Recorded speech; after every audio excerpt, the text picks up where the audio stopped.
Hello friends, मी दीपाली आपल्यासाठी नवीन recipe घेऊन आलेली आहे।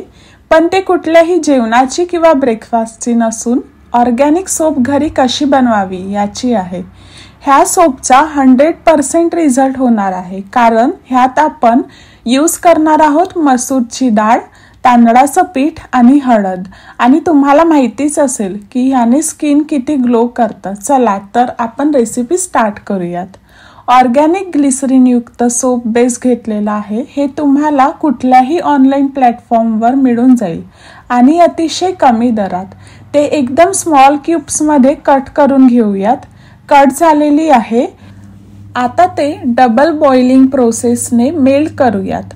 मेल्ट झालेला आहे त्यामध्ये बारीक पिसलेली मसूरची डाळ, तांदळाचं पीठ आणि थोडीशी हळद मिक्स करून घेऊयात। मिक्स झालं की सोप मोल्ड मध्ये ते ओतून घ्यायचं। त्यानंतर ते 3 ते 4 तास थंड होऊ द्यायचं। बघा किती छान आपली ऑर्गॅनिक सोप तयार झालेली आहे। तुम्ही पण नक्की ट्राय करा। असेच नवीन नवीन व्हिडिओ पाहण्यासाठी चॅनलला लाईक आणि सबस्क्राइब नक्की करा। Thank you.